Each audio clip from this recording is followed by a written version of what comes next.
A ação do filme começa em uma grande cidade moderna, cujo nome não é revelado.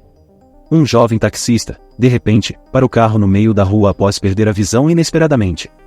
Um transeunte se oferece para ajudá-lo, assumindo o volante e dirigindo até a casa do taxista.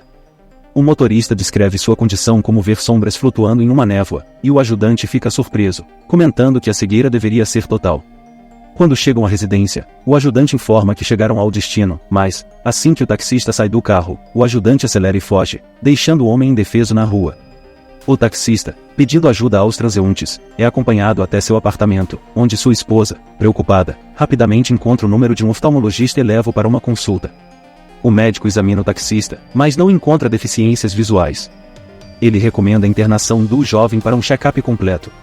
O casal retorna para casa enquanto o médico continua sua prática, examinando pacientes, incluindo uma criança e uma mulher de óculos escuros, e um velho de um olho só. Mais tarde, o médico conta à esposa sobre o estranho caso de cegueira repentina, e eles passam a noite tranquilos. No entanto, uma das pacientes, uma garota de programa, vai à farmácia, pega um táxi para um hotel, e mantém os óculos escuros conforme instruído. Ela fica alarmada ao ver tudo ficar branco e, assustada, é jogada no corredor pelo cliente. A esposa do médico, ao acordar, prepara o café da manhã, quando o médico anuncia que perdeu a visão, acreditando ter contraído a cegueira do paciente. Em pânico, ele tenta se acalmar com a ajuda da esposa e entra em contato com seus colegas, que também começam a registrar casos de cegueira repentina. A condição se espalha rapidamente e uma ambulância leva o médico, mas se recusa a levar sua esposa até que ela confirme também ter perdido a visão. O casal é levado para uma instalação de quarentena, que é imediatamente declarada pelo governo. O médico e sua esposa são os primeiros a chegar na sala grande numerada 1. Embora o médico insista que sua esposa deve ir embora porque ela ainda pode ver, ela se recusa. Mais pacientes chegam, incluindo o taxista, o ladrão, a garota de programa e a criança. Uma briga começa quando o taxista reconhece o ladrão pela voz, mas o médico consegue intervir. À medida que os pacientes se estabelecem em seu novo ambiente, a esposa do médico tenta ajudar, orientando-os sobre o uso do banheiro e como memorizar a disposição das portas e corredores. Um incidente ocorre quando a garota de programa acidentalmente raspa a pele da perna do ladrão. A esposa do médico presta primeiros socorros, preocupada com a possibilidade de infecção sem antissépticos, mas seu marido a aconselha a não se preocupar. Ela ouve um guarda informando que apenas pessoas infectadas podem permanecer ali e, nesse momento, chegam novos pacientes, incluindo um policial, um assistente de farmácia, uma camareira e um conselheiro financeiro, que acaba sendo a esposa do taxista. A esposa do taxista reconhece a voz e eles se reencontram com dificuldade. Os recém-chegados se acomodam e pedem remédios ao guarda, que ameaça atirar se eles não retornarem à sua ala devido ao isolamento do mundo exterior. A condição dos pacientes deteriora-se gradualmente.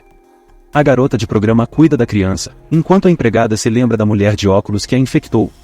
A comida se torna escassa e a esposa do médico tenta ligar para o número de emergência, sem sucesso. No dia seguinte, chega um novo grupo de pacientes, incluindo o assistente oftalmologista. A esposa do médico tenta manter a ordem, sugerindo esticar cordas para orientação, enquanto o médico foca nos banheiros, onde a situação é caótica. Os pacientes costumam sair para evitar o cheiro, e a esposa do taxista entra em depressão, parando de falar com seu marido. A esposa do médico, preocupada com a falta de sabão, tenta garantir a higiene. Um velho de um olho só traz um rádio e compartilha notícias sobre o aumento de casos e o envolvimento dos médicos, que também começaram a ficar cegos. Semanas se passam e a situação piora. Um acidente de ônibus mata 23 pessoas e 2 aviões colidem, causando pânico. O número de cegos aumenta, e após a história ser contada pelo homem de um olho só, ele toca uma música, trazendo uma sensação de saudade de um passado melhor. À medida que o número de pessoas na quarentena aumenta, os guardas, incapazes de manter a ordem evitando os infectados, começam a atirar nos infratores, mesmo nos involuntários. A esposa do médico, disfarçada de cega, enfrenta dificuldades e é surpreendida pelos guardas. Ela pega uma pá e começa a enterrar os mortos, enquanto outros se recusam a ajudar. Um paciente armado assume o controle da comida, e a esposa do médico percebe que ainda pode ver, mas luta para esconder. Uma noite, o ladrão provoca um guarda, resultando em mais violência. No dia seguinte, o médico e alguns pacientes enterram os mortos, e a esposa do médico confessa ao marido que é difícil cuidar dele, mas ele aceita a situação.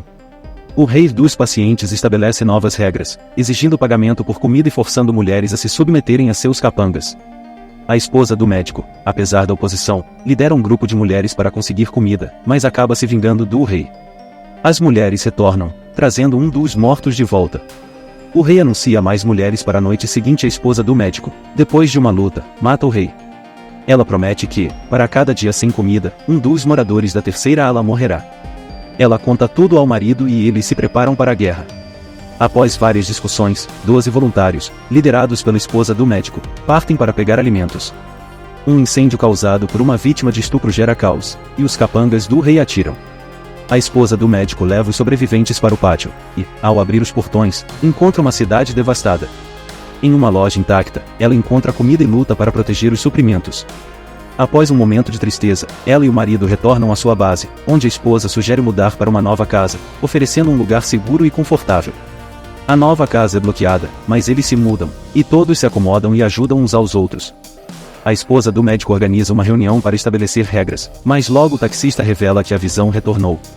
Todos se alegram, percebendo que a cegueira foi temporária.